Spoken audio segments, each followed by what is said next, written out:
Hello, everybody. It's the September 2021 Complexity Weekend Heartbeat. Thanks so much for joining. We're about to have a little bit of some music from one of our facilitators, Michael Garfield, aka Future Fossils. So enjoy the next 25 minutes of music here, and then we will join you for an interactive live stream with the organizer presentation and then a Jamboard that we'll all work on together. All right, so enjoy the music and see you in about 25 minutes.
Hey, hello everybody.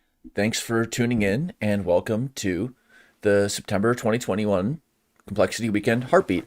I'm just gonna get the slides up on the screen and I'll unmute on Gather so that everyone else can hear me, but it's good on the stream. So I'm just going to get the layout right, but we can each just say hi. So, hi, I'm Daniel and I'm in California.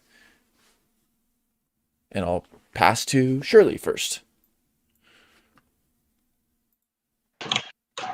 Hi, I'm Shirley in Seattle, Washington. Hi everyone, I'm Janna. I'm here in Tampere in Suomi. You might know it as Finland, so hi. Great. Well, fun organizing with you both this month, and I have the slides up. We're doing a little experiment this time with live streaming directly from the Gather space that the rest of the event is going to be in. And so we are going to go through some organizer introduction slides, and if you're watching live, feel free to write any questions or comments in the live chat in YouTube. Otherwise, if you're watching this in replay, that's one of the reasons why we have these organizer introduction slides. So welcome to the September 2021 Complexity Weekend. In this organizer intro, we're going to first just give some background on Complexity Weekend generally, and then also talk about the specifics of this heartbeat. And then we'll talk about the program for this weekend and some of the cool events we'll be doing. So welcome to Complexity Weekend, our community of practice. Whether this is your first event or not your first event, totally welcome here. The first Complexity Weekend was in person in San Francisco. I'm going to just, again, do a little live recropping, but it was in San Francisco, and there's a picture from us at 7th and Market. And in the beginning of 2021, as we were starting to plan for the next iteration of Complexity Weekend, we had to go online, and that was really a great opportunity to connect with global complexity community. Since then, we've had every 6 months an online cohort-based weekend, which has developed and iterated over the years. And now we're ramping up for our next one, which we'll talk more about soon. Any thoughts on this, either of you two?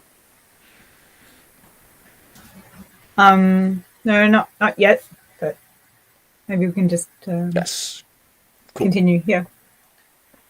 That's a little bit of the specifics of history, but one way to look at it as this kind of graph that we have here is on the y-axis is kind of like the energy of you or of the community. And we have this oscillating rhythm with smaller heartbeat events. So that's what you're watching live or in replay now. And then we have these larger weekend events. That's why it's Complexity Weekend. So the heartbeats are really fun, but they're sort of checkpoints in between the larger weekend events. And there's the green line, which is the rhythm of the community. Like whether or not you can make it, you know that we'll be having a heartbeat every month and a weekend every 6 months. But then also there's you and your team. And there's a lot of different ways to be on a team and a lot of things that they do. But the idea is there's sort of this parallel journey while we're having a certain community rhythm, that there's also a rhythm happening at the individual level in your relationships and your teams. And also, just as per the bottom of this slide, these are totally participant organized events. So if you want to organize any future events, just email complexityweekend@gmail.com or get in touch with us, and you can say, I'm busy for the next 2 months, but I'll be available in this month of 2022 to organize. That's totally fine. Anything to add on this? Yeah, I really like this graphic actually. I like that there is like a pulse going throughout the whole year, and it's ongoing. And then we have these peaks during our heartbeats and the larger hackathon events that we have biannually. So I think this is a great representation of our community and the way we keep the energy going. And so now from this month, as you were saying, so we have this nice bright yellow arrow from where we are today and right now, and we can kind of take off from here. So yeah. Okay, nice. You added a rocket ship on 6. What's happening on this slide? Let's have a space shuttle, because that's the only exit strategy we've got right now. So Yep. Yeah. To the moon. But here we zoomed in. At least. Yes. Yep. We zoomed in a bit on the next few months. Right now it's the September heartbeat, but registration is now open for the November 12th to 14th weekend. So if you go to complexityweekend.com, you'll see the info on registration. That's something that hopefully everybody will sign up for. There's just lots of ways to participate in it, and it'll be fun. So join it.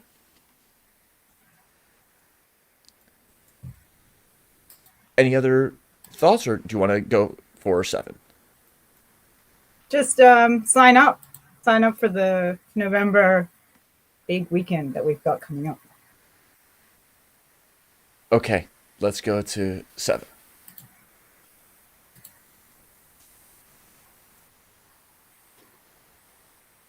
Yana, do you want to give it first?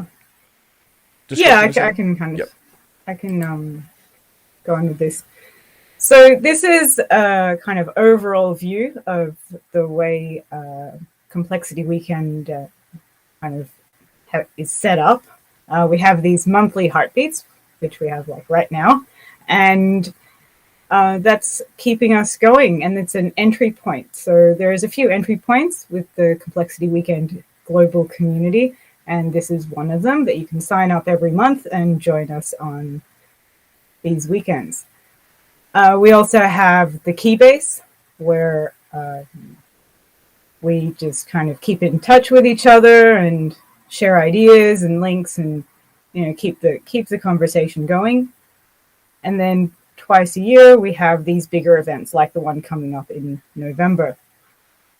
And the people kind of who are running the events, they're associates and supporters, event facilitators, which could be anyone who's watching today or is interested in getting involved, and the same with event organizers. So that's us for this heartbeat. And there's teams, and they're sort of out on the edge, so maybe not everyone in your team is participating in the weekends, but you could be like the touch point for your team involved in the Complexity Weekend. So we have some people on the periphery, and there's different ways to participate as much time as you have and resources. So yeah, I think that's kind of it, unless someone else has something to add. Thanks for the explanation. I would just add that participant is the biggest circle, and facilitators and organizers are like event-specific roles that are embodied for one event. And so we're the organizers for this event, and we can also have the hat of a facilitator, but those are always like under the umbrella of participation. And then that was kind of cool about how the team, it's not like everybody has to be involved in Complexity Weekend to be part of a team. Maybe people just have links, and that's how the connectedness sort of spreads. Yeah. Shirley, want to add anything, or we'll continue? No, I've been kind of quiet because I have like a multiverse in front of me. where I'm looking at us and Gather, our little avatars. I'm seeing you guys on the screen, and then I'm looking on my phone at YouTube and seeing us. A little. Sorry, I've been a little bit absorbed with that. All of the above. Yeah. Okay. Got a nice command center happening there. That's right. Shirley HQ. Yeah. We're on exactly. slide 8. So Shirley, what is on this slide?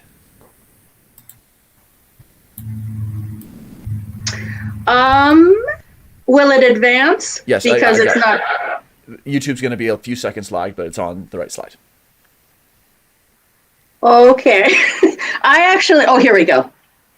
Okay, so I really like this. So we did a word cloud, and we took the 5 words in any language that participants wrote up in their registration that express or describe complexity to each individual. So this is what we see here is a lot of wonderful words. Some of them are larger, obviously, because they have been, it's interesting. Yeah, actually, there's some repeats there.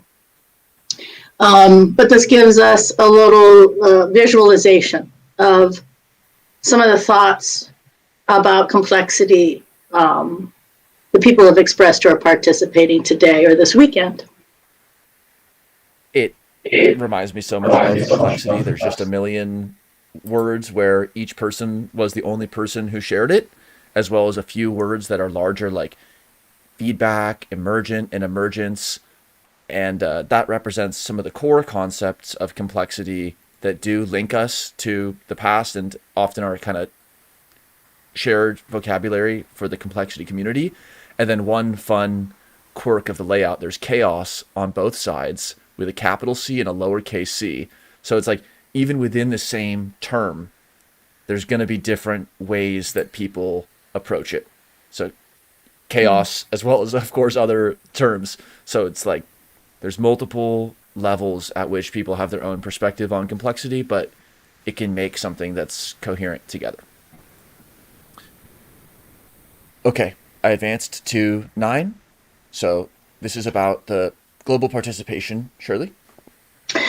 Okay. It takes a few seconds for me to see what that is.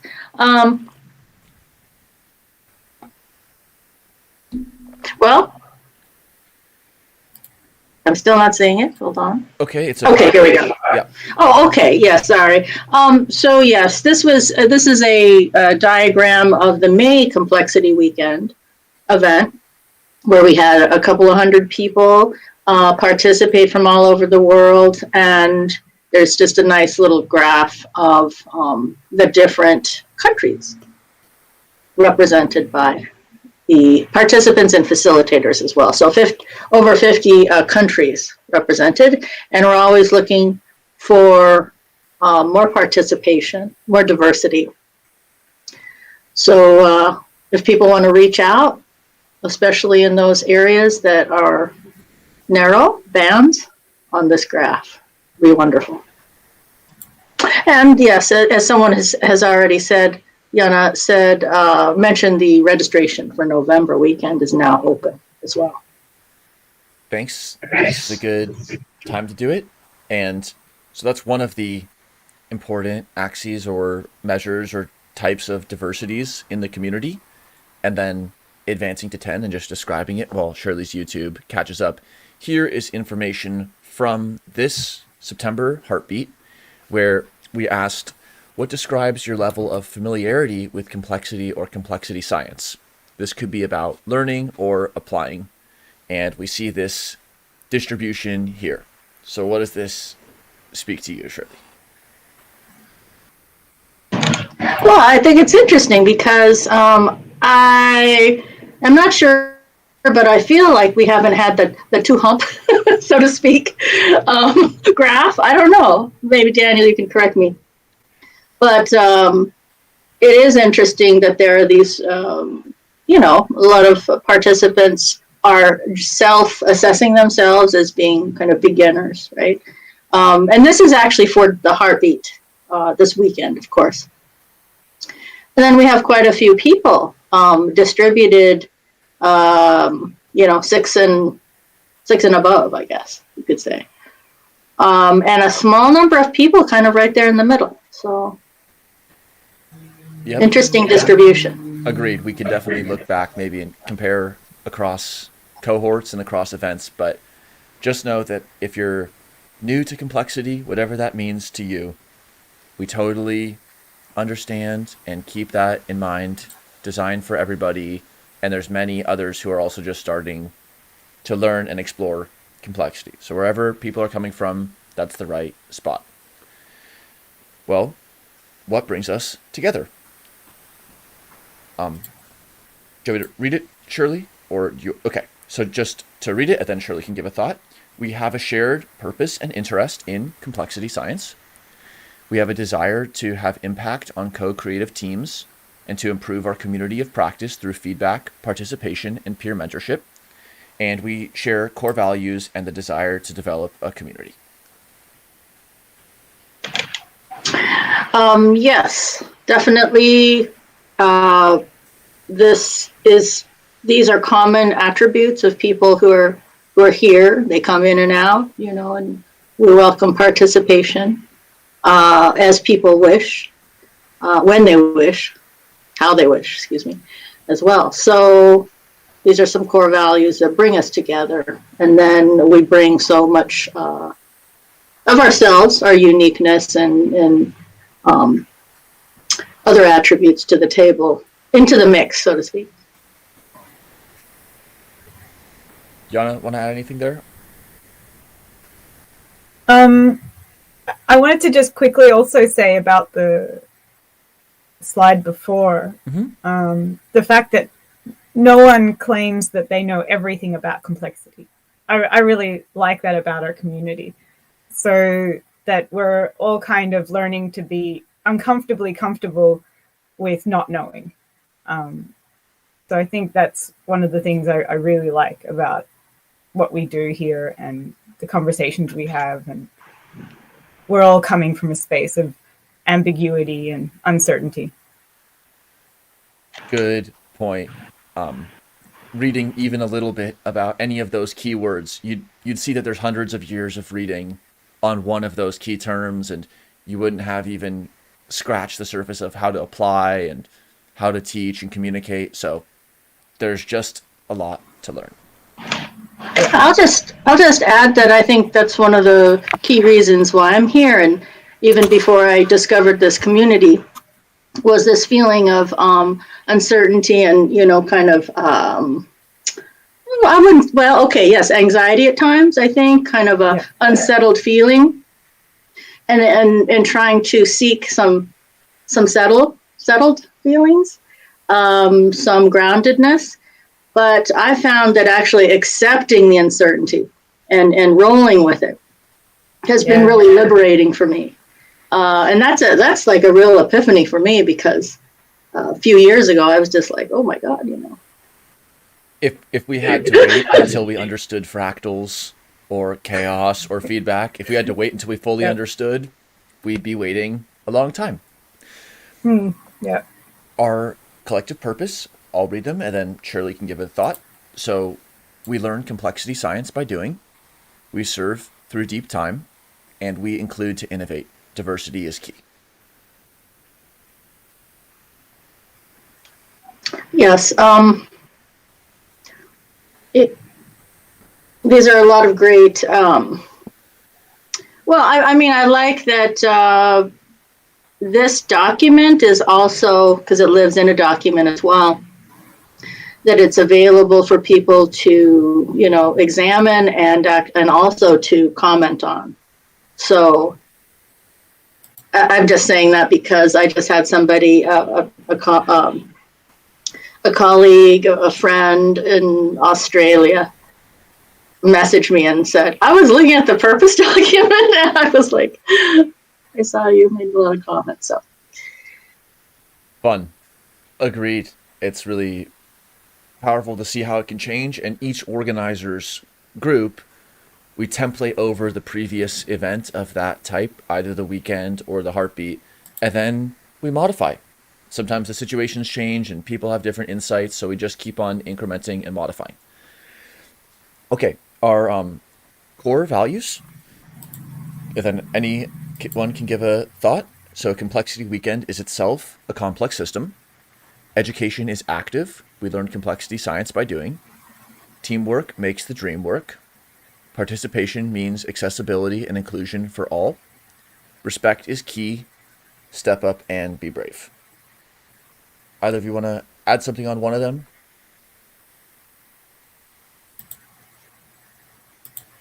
I think I agree with all of this. There is like a space for anyone or anybody to participate. Yeah, so that's why I'm here.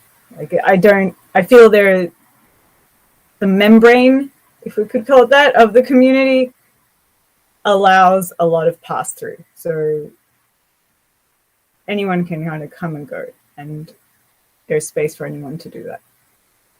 Cool. That reminds me of like a strange attractor, where even if it's a tiny bit different of a trajectory, sometimes it orbits really closely, 3 times and then leaves, or 55 times then leaves, or just passes right through as if it's unaffected.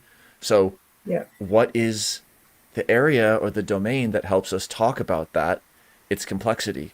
And so that's like one way that we can use the ideas of complexity to also help us understand the dynamics and how to organize, which is that first core value. And that's the fun kind of infinite game aspect of the community, because there isn't going to be a final stance on complexity.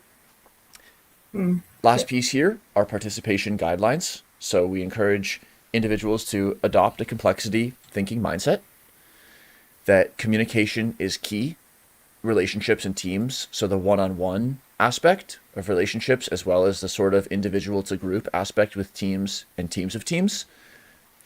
Embrace technology, but know its limits, which includes using good audio and visual etiquette, pausing a second, someone might have lag, or making sure that everybody is able to speak in a group conversation.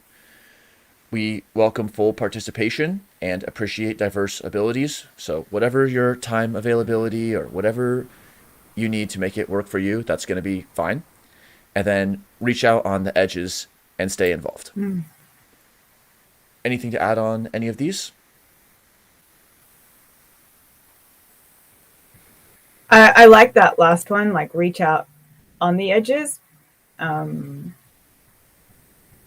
And perhaps also reaching out to the edges. So if we're sort of more in the center, it's sort of our responsibility, I guess, to reach out to those further out, and just see if they want to kind of be more involved, and leave it up to them to decide how much involvement suits their schedules and their availability. Yeah, I was going to say the same thing. I really like that, because I feel like I've often been on the edges of different communities or situations, and that reach out can be really helpful. A helpful, and even a small gesture, actually, can be very meaningful. In the 30 seconds to help complexity weekend, or what can I do? If you're ever wondering or have a free 30 seconds, reaching out to somebody who you've met in the community and just asking if you can see them again. It doesn't have to be in the context of one of our events, or bringing somebody who's on the periphery of complexity. There's so many areas and practices that are absolutely at home here that might not immediately see what their role is in complexity, but it's actually us reaching out to them that we make that happen. So there's no one else who's going to make it happen. If you see the opportunity to reach out to somebody, that's like the cue to do it. Let's talk about this heartbeat specifically, and then we'll go to the Jamboard. This was a tripartite organizational effort with myself, Shirley, and Yana. So thanks to you both. This was a fun month. We had the program kind of sketched out early, and so it was a chill time organizing. Again, if anybody else wants to organize a future heartbeat, that's something you could just go to one and say, this was fun, and I also see ways that I could contribute, or I want to learn more about this. So then you'll be welcome as a organizer. You're not going to have do or die obligations. It's all opt in, and you'll be able to allocate yourself to tasks that are exciting and work with your schedule. So it's really a good way to be involved. And then also organizing a heartbeat is how you can then start to think about organizing a weekend or getting involved in other roles. So cool. Thanks, Shirley and Yana. Anything else about the organizer team? I think this has been the first time. Oh, sorry, Shirley. Would you like to go ahead? Sorry. No, you go ahead, please. Thank you. Yeah, it's the first time I've been participating as an organizer. So I've sort of been a little bit held back because I wasn't sure like how much involvement I could really do and how much I could participate. So I kind of just tried to jump in when I felt I could actually contribute something. But I really appreciate Shirley for kind of nudging me a few times, and Daniel too for saying, "Do you want to try this and do this?" I'm like, okay, I can give this a go. So yeah, thank you to you both for keeping me in the loop. And yeah. Yeah, I was just going to say that I've organized. This is my second heartbeat, and I also helped to organize May Complexity Weekend, and I do really appreciate that there's scaffolding there for us, and as co-organizers, that Daniel and Sean as well and others have really put. It's easy in that sense of you're not like standing in some uncharted territory. At the same time, if you want to bring something new to the table, change something. Experiment. So right before this, we said, hey, let's do it and gather. And we were, kind of quickly trying to figure out how to do that. And we just decided to do it, So, yeah, that's spontaneous as well. Yep, it's fun. And so we have kind of a canvas and a structure that we modify. So there's some stuff to do, tweak, change the words from the previous month to the next month, but there's also a big opening to do something different. The facilitators for this weekend are Shirley, Petro, and Yana. So thanks to the facilitators, and maybe we'll return to what the facilitators will be bringing and doing when we talk about the program. Here, we usually just have this slide up of the Gather affordances and options, but I'm going to make the Gather the full screen because we're doing it in Gather. So Yana, do you want to maybe talk through a few of the options in Gather, and then while you're doing it, I'll just demonstrate it on my screen. Okay, great. So we're here in Gather Town. Actually, this is where we're having our live stream for the first time. So you get into Gather, you'll be asked to pick your avatar, and there'll be a bunch of selections for that. And once you sort of have sorted that out, I don't remember what the buttons were, but there'll be something like OK, and then you move on into Gather Town space. If for some reason your audio is not working, click on your name. You'll see in the bottom there next to your avatar. You click on that and there'll be a bunch of settings, including audio and so forth. And if you want to change your avatar, for whatever reason you have, or no reason at all, you just want to change it, so you can click on your little avatar there that's next to your name and make those setting changes. If you need to change, if you want to look at the map and screen share and status settings, that's right there in that same menu in the bottom of the screen. On the left-hand side of the screen, there's also a menu. As you can see, there's settings, and there's a hammer that's for build. I don't think we've given you permission to add things. There might be. I think Daniel and Shirley will know better. There's the calendar. You won't probably be needing that. There is the chat, and that's usually where you can send messages to each other and like links to documents and so forth. Can you still hear me? Did something happen to my audio? Yep. Okay. And if you want to see who's there, the people, you can click on that. That's at the bottom of the menu on the left-hand side.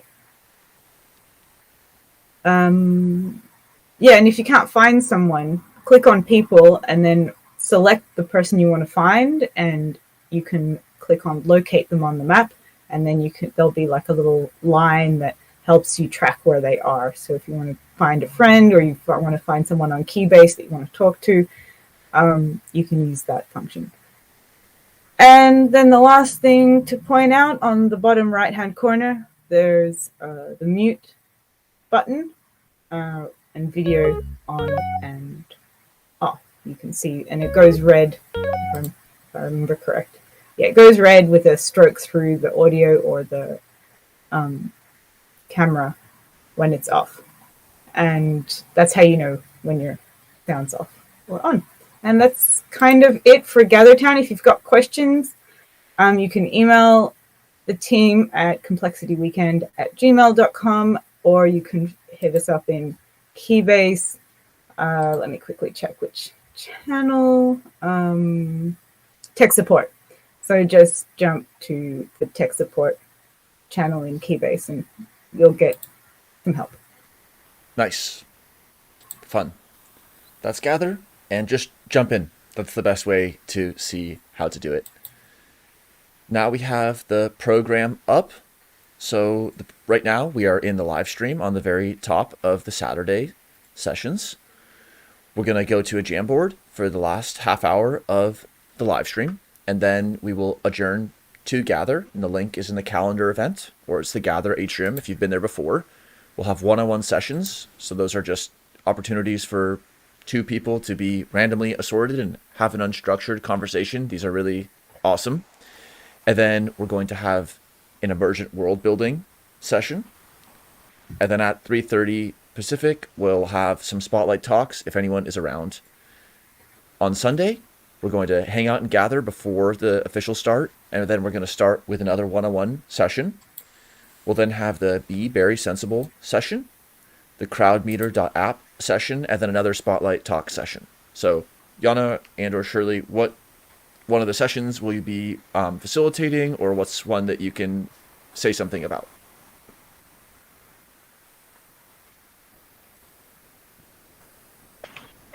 Do you want to go ahead, Yana? Oh, okay. So I'm going to be running the session on Be Very Sensible, and the idea is to discuss sensory processing. I've been quite interested in sensory information processing as opposed to text-based or graphical information processing, because most of our devices don't really take much of our sensory input into account, except for visual and some touch with our keys. So I'm kind of wanting to explore that topic and how can complexity fit in, because our sensory processing is really, really complicated. And so, yeah, let's figure that out and throw some ideas around and have some discussion. I've prepared some content for it, but the main point would be to discuss and kind of open the topic up. Cool. And Shirley? Yeah. So actually, and Yana also participated on this team, but the next, the CrowdMeter app presentation and demo is, we were on a team with others at the October Complexity Weekend event. The Pietro brought the CrowdMeter app to the event, and we worked on a team to, actually it was the original scope was to build a pilot or prototype app, but given whatever the interests of the team and different expertise, we decided to just really talk about initially what could go wrong. What could go wrong with this? And that was really cool. So anyway, Jana and I actually ended up volunteering or working with Pietro after that, and have been. And so, gosh, it's almost been a year, and so it'll be really exciting. Yeah, there is a prototype or beta version of the app that Pietro will show us, and so we will talk about and answer questions. My role is quite small, but it's great to have been involved and to continue to be involved. Cool. So lots of time this heartbeat for meeting other participants and just hanging out. In closing here for the organizers, before we jump to the Jamboard, which I posted in the YouTube chat, the best way to support Complexity Weekend is, especially at this time, is really to invite participants to register for the November weekend. That's our upcoming big event, and that will be just a great time. We have about 30 facilitators already, and the pre-weekend is going to begin in early October. So welcome people in, invite your friends if you're already registered, because having a personal connection is really what makes that strange attractor strange. And you can look here for more information about supporting us through PayPal or contact us for other mechanisms. The support is used for gather bandwidth and for honorariums for facilitators, not at the heartbeat, but for the weekend. And now we're going to go to the Jamboard. So it's in the YouTube chat, as well as in the program. You'll find a link to the Jamboard. And we'll be just doing some interactive slides. So while I crop this screen, we're on the first slide in the Jamboard. Any overviews that you want to just add in while I'm recropping a little bit?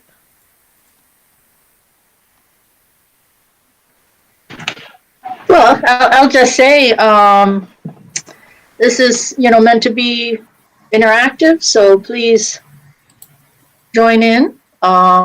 Feel free to, as we get started on it, add your words and your wisdom and your thoughts and feelings as we go along by adding these post-it notes to the different slides. Yes, and you can also copy in images if you'd like. Okay. Slide number 2. What is your intention today?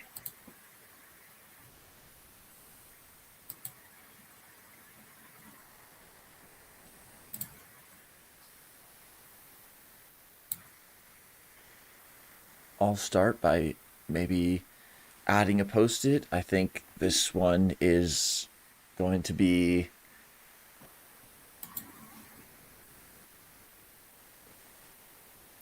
I'll go with learn.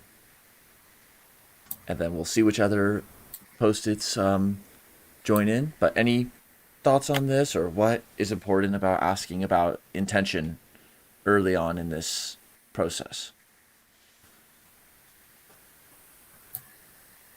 I thought I would add explore. So because part of learning is exploring and reaching out, and I think we do a lot of that here in Complexity Weekend. That makes me think about explore, exploit. So that's kind of a common phrasing of a trade-off. And information foraging, looking for information, it's often also framed as explore, exploit, because you could explore a totally different area, or you can be exploiting an area that you're already kind of familiar, really getting a fine mapping on it. And then, just like we were talking earlier about being okay with uncertainty, so where does complexity come into play? How do we learn about complexity when you could go down so many different branches and avenues? So how do we learn and explore? Here we have be present, catch up, and make new connections. Fun. Yeah, I think it's really important to express to others what your intention or intentions are, as a way to surface them within yourself. So, it kind of comes out, and then you share with others so that it becomes something that people can see as a community of intentions, not just individual, not just the individual level, but as a community, we see the intentions of all those present. Yes, without communicating about our intentions, other people, it'd be quite lucky if they guessed it correctly from, just your little video cell or just a few words that you type into chat. So communicating about that is important because otherwise we just don't know. And so sometimes to recognize about what someone else's intentions are, it's how we, on one hand, we're being vulnerable when we share about what we intend to do. But on the other hand, there's going to be someone there listening who hears that intention and maybe they're thinking the same thing, or they intend to help, or they intend to complement that view. Practice mindfulness in relation to interacting with others. Also really nice. Okay, cool. Let's continue on to number 3. Who are you and how did you discover complexity? Yana, want to go first, or I'm happy to go? Yeah, I could say a bit of something. I came through complexity through systems thinking. I listened to a few books. I prefer to listen to books rather than read them. And at the beginning, complexity science felt a little alienating at the beginning, and I didn't know how it fit in with systems thinking. I have a bit more of a systems background.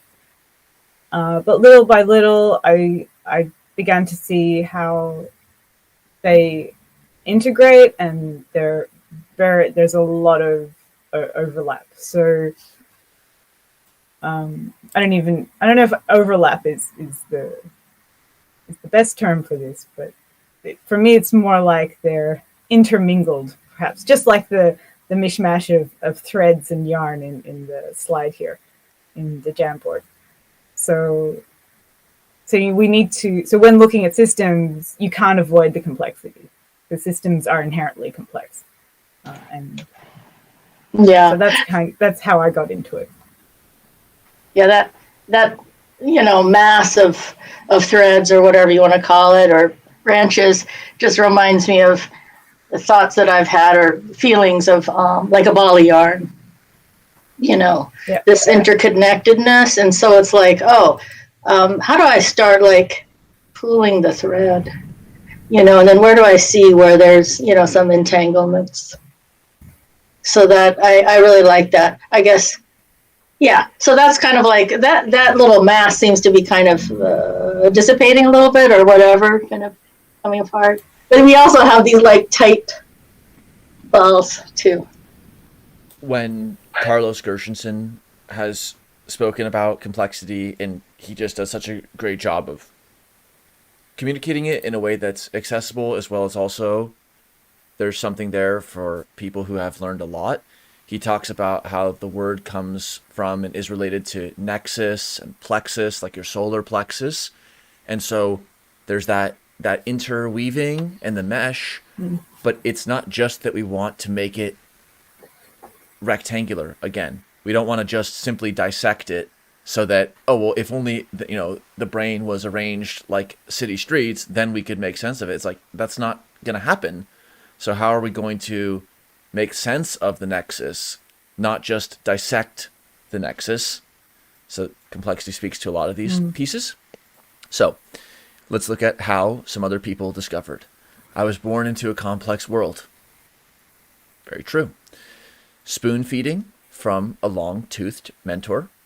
So I don't know what the length of a teeth correlates with, but that's who they were. Bioethicist, technoethicist, So this is definitely the case that a lot of people will be working in a field and recognize, like, I'm working on climate, or I'm working on, income or something like that. There's a technical side, and there's an ecological side, and there's a social, and there's an intersubjective. We can't just ignore these other areas that we're not actively thinking on because our project is going to fail. But if we went into every area and tried to map it all out, again, it'd be 20 years before we even knew what we were doing. So what is a strategy that will help us deal with that? Discovered complexity science through listening to dialogues from Daniel Schmachtenberger, Jordan Hall, and other Game B peeps. Another domain with a lot of overlap, thinking about socio-techno-economic systems and the design of them, and what game have we been in, what game do we want to be in, why do we want to be in a different game, how are we going to be in a different game. Physics and network science, so some classic complexity there. Studied process engineering and control systems in school. Trademark. Sensing contradictions and feeling compelled to explore.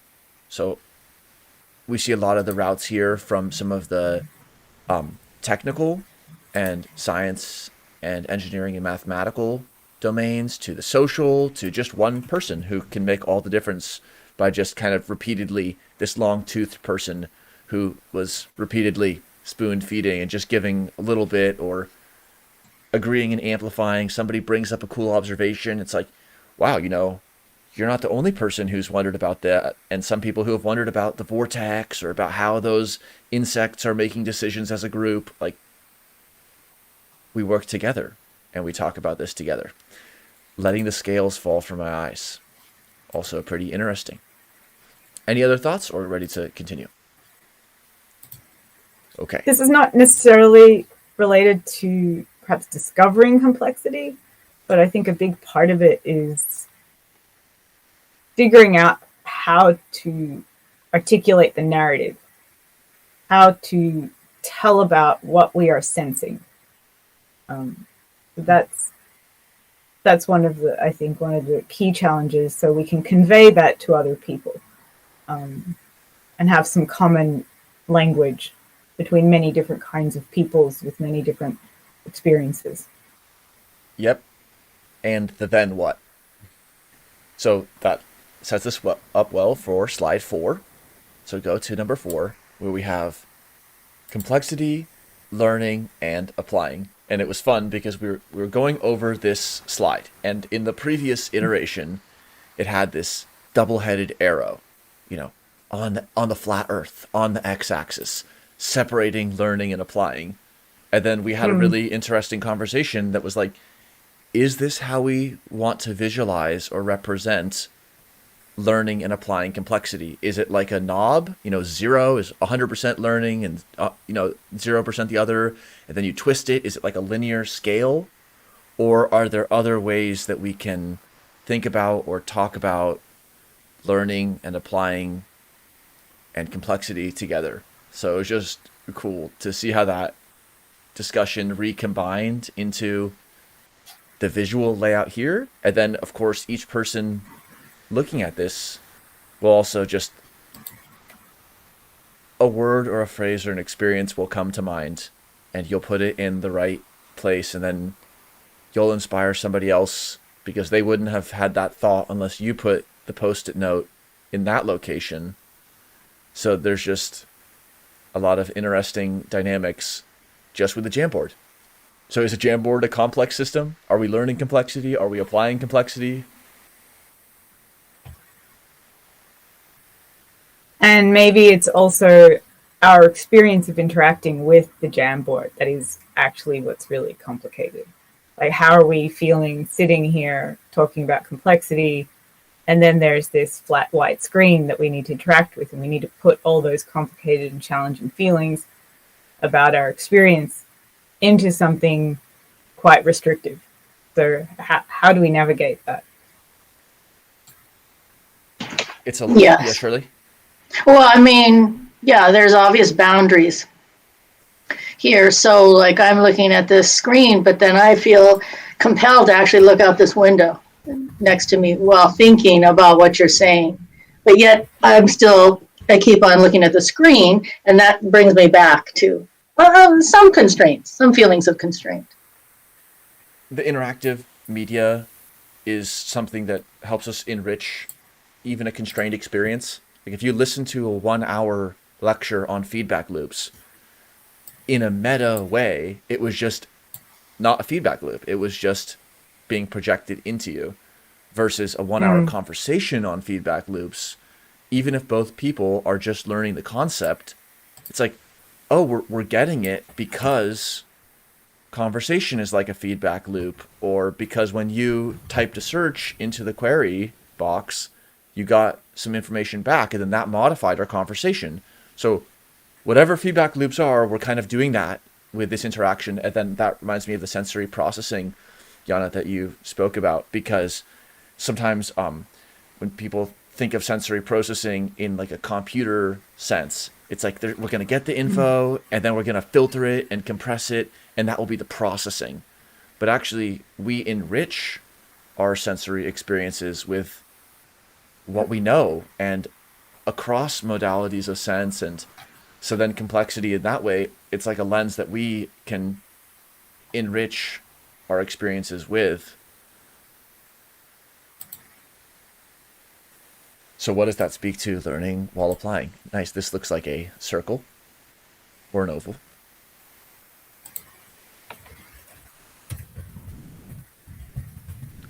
So what I understood from what you were saying, Daniel, is that it's about the interaction and these conversations that we have. So it's not just one-sided, or this idea of pouring information into so-called empty vessels, this trope that we've been hearing for a good long time. So we already know things. We already experience. We experience since we have been, since we started being. So we already know. But how do we share what we know with other people and listen to others to enrich our, not just to enrich our own experience, but to also give space for others to express their own experience as well. So we all kind of benefit from each other's sharing. Yep. What does it look like or mean when we include people in the complexity process? It's not just a body of work that we're pointing to, like, well, this is the end citation on this topic. Once you get these equations, or once you've read this book, then your questions will be answered. That's the complexity as object mentality. But then the complexity as process, which is really what so many of these core terms and the fringe terms are about processes. So to take a process-driven approach, and a lot of the things that people are, this looks like a kind of some interacting shapes. The cherry, is that preserves, or is it the sweetness of communicating? Having fun. So, and then this is also, this one looks definitely cool. Have fun. Cayley diagram 4, Z2, X, Z3, X, Z3, X, Z4. Don't know what it means, but the 1 in 100 people for who this diagram is meaningful to them, they're here. And so it will be exciting to learn about that, because someone is getting really excited when they think learning by complexity by doing, that's what comes to mind. That's a person to learn from, just like all these other ones are. So that's like really fun. It actually reminds me of a neural net with all like the interconnected links and the nodes. So it looks like a neural network. Cool. Let's go to 5. So 5, pretty broad question. What is something you're curious or wondering about? So it could have come up this past week of our regular work, could have come up in the evening, having a little dream adventure could have just come up from one of these previous slides. I'm wondering what some of these images on the previous slide meant, or what they represented, or why they're meaningful for the person who put them there.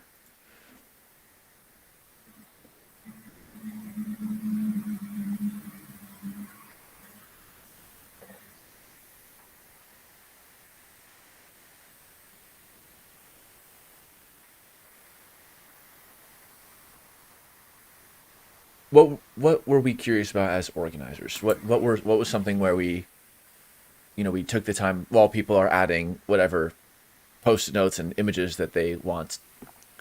What was something that, I don't know, that we puzzled about how to frame and do? Well, actually, I was typing mine in, and it's not as an organizer, but perhaps it could be applied to it. And that is, let's see, how do I phrase it? Do we, as humans, there's a lot of seeking of order. We want to order things, and we think that's we feel compelled to do it. Like our messy room, we want to put that in order. And is there a reason why we seek that? And do we look or experience our lives and try to seek order and expect it, like as an original kind of state or ideal state? Okay. Anyway, that's what I was typing. I think there is a tendency. Go ahead, Jonna. Thanks. I think that's a reaction a lot of us have when we feel maybe overwhelmed, or just because our room is messy. I'm not the tidiest person. So maybe we're trying to find some kind of balance, some kind of equilibrium. And if we don't have that around us or in ourselves, we try to create some kind of balance. But if we go too far, and, as Daniel talked about cities and how putting things into blocks and straight lines and right angles and 90 degrees, it feels like a kind of hyper control, because we don't really see that order when we go to the forest or a lake. There might be some minerals that have that formation of 90 degrees, like fluorite or something like that. But for the most part, any kind of fluid structure doesn't need such an order. So there is sort of an inherent balance. But I think that's what we're kind of, and I don't mean balance just like with a scale with two weights. I think balance is something much more complicated and complex. Since we're here on Complexity Weekend, so we can kind of try to figure out what does balance mean within complex systems. What is the shape of community? What phase is it? Is it a crystal, a fluid, plasma? So here's some awesome thoughts. So thanks everybody who's posting. How to dig into the field of biochemistry, nutrition, biomechanics to optimize cognitive development for ADHD. Interesting biological question. Musubi, energy and interconnectedness and jurisprudence. Lot of cool terms and ideas there. Decentralized management systems. Active inference for societal engineering. And then I think what Shirley had said about, do humans seek order because we think it's an original state of things? How does it affect how we approach our world? And non-dualistic balance in complex systems. So it if you see some similarities here, you're probably not the only one, because there is a lot of resonance with what people are thinking about. And that's kind of cool. Like, we don't need to oversimplify and say that we're all thinking the same thing, because that wouldn't even be the goal. But there's a lot in what people have written. So thanks for these awesome comments. So we'll do two more. One about Complexity Weekend and norms, and then just one about teams, and then actually we'll leave it at the team one, because that will help re-enter us into what we'll experience and gather. So on number 6, what makes Complexity Weekend an amazing space? And here we have on the left side the category of things that we want to see or experience. And then on the right side, things that we want to avoid or not experience.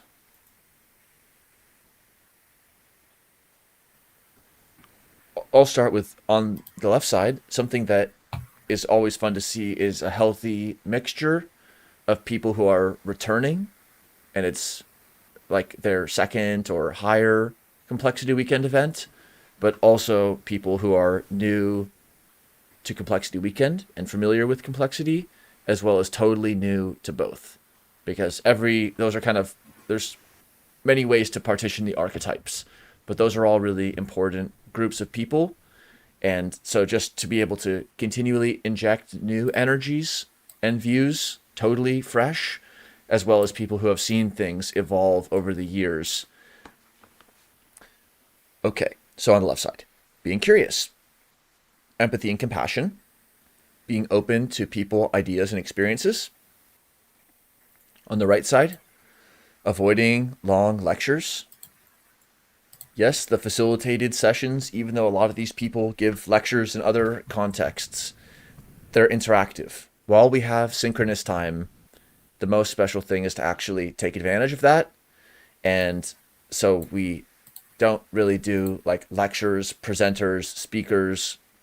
That's why we use the term facilitator, because they're facilitating. What are they facilitating? Participation. Oh, it's about participation. Okay, so then it's not just a relationship that's unidirectional. Exclusionary language. So maybe whoever wrote that, but what's one thing to keep in mind, or like one way that plays out in complexity or otherwise? I wrote that, and I guess, I mean, we've had almost all the time, or very frequently, we have people talk about avoiding jargon. So jargon can be exclusionary if you're not a part of that domain and not familiar with terms. At the same time, it's kind of like a way to communicate, obviously, with others who do actually perhaps spend a lot of time in the area. So I don't know. It's like a balance of thinking about how to include. I suppose it's more like that. How do we include people? How do we, if we want to communicate? Perhaps there are other. It depends upon your goals. It reminds me. I think there's. No, Daniel, go ahead. Okay, it reminds me of how it's almost like one way of speaking would be like, it's a club and you're not in it. Like, oh, fractals, ... You know, we get it. You know, A and B get it, but C doesn't get it. A and B are in the club. So there's, it's a club and you're not in it. And then there's like, it's a club and you're welcome. You know, oh, that really reminds me of fractals. I actually already posted in the chat a link to fractals. So if you've never heard it, that's totally fine. And then continue talking about it. So it's like, it is a group of people who know about fractals, but this is how you're going to join if you want to be in that crew. And that emphasizes that it's something that is not like isolating. So even if the term might be exclusionary, because every complexity weekend, I always learn some new resource or term or field, but it helps to be like welcomed in alongside learning about it for the first time. Yeah, I think it is about the learning, that people are open and want to help others understand, rather than engaging in a kind of closed conversation. Yana? So I don't know if it's.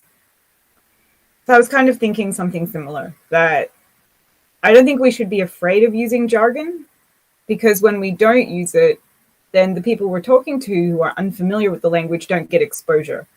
And so exposure is really key. But at the same time, we don't want to isolate them. We don't want to push them out. So as Daniel suggested, that, you know, put links and maybe give a brief explanation, or say where people can find more information. So I think not saying specific words that are what you mean, that's also kind of excluding people, because then they're not aware that those words exist in the first place. So I think, yeah, don't be afraid to use your specialist language, but just be aware that people will have no idea what you're talking about. So that's Cool. Yeah. And then also here, upside down or right side up, depending on your position, okay to ask dumb questions. So really all questions are totally welcome. Let's go to, well, we have limited time, so we'll go to number 9. And we're going to just close with 9 and talking about it, and then for 5 minutes, and then we'll have a 5-minute break before we jump over to gather. So, 9 asks, oh, did we have a different, 10. Sorry, go to 10. I'm going to actually just, not going to change too much, but 10, and this was our new take, which we made as organizers, relative to the previous team forming slide. So the previous team forming slide was a little bit different layout. And here we thought of like kind of a new and different way for how we could connect people who might be interested in different opportunities. And we were thinking about different reasons or different contributions that individuals bring to the table.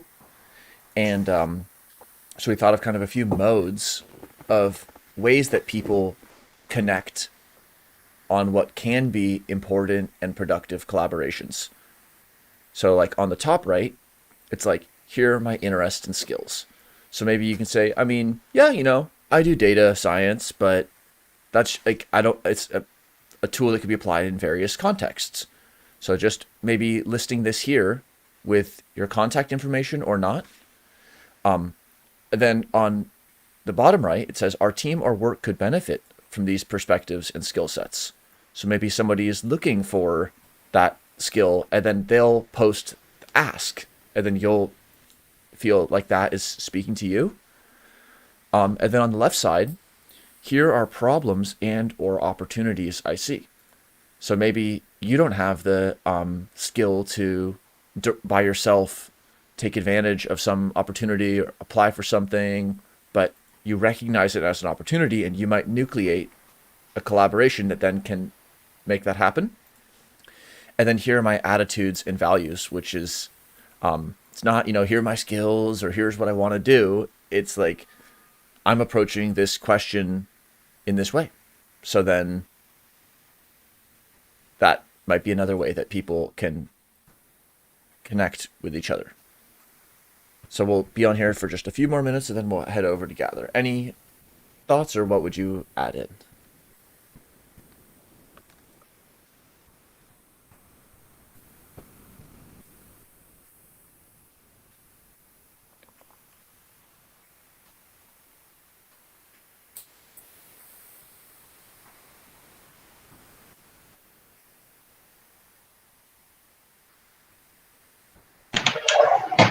Yeah, I'll just share that we talked about a potential feature in Gather as well, where we could put a bulletin board, which is an object that we can just actually get from Gather. It's one of the objects that's already made, and see if it would be helpful for people to post about this sort of thing. I'm looking for a team, or here are the problems or opportunities I see, and then perhaps others can look and find some synergies, similar interests, or even someone who may think actually in a contradictory way than you could be cool too, to discuss their perspectives. So we did not do this time, but I think that could be a fun thing to do in the future, to have it there and Gather to live and to grow over time. So here's problems and opportunities people are seeing. Technology needs to be in service to more than finance and medicine. Clean water in Africa. Attitude and values, sustainable food systems is important. anti-matching can be useful. Synthesize supposedly opposing perspectives. So a lot of interesting ideas, and also these asynchronous artifacts, because there's people who will be participating in the heartbeat, but they haven't woken up yet. Or they'll join us tomorrow, but they're just not watching this live stream. It's only going to be a fraction of a global community that can come to any event, and it's only going to be a fraction of them who are going to be there at any single moment. So we can be excited and really show up for those synchronous interactions that we get to have, and then also let those who aren't there live know that they're included, because they can check here. So not everybody wants to share their contact information on a live stream. It totally makes sense.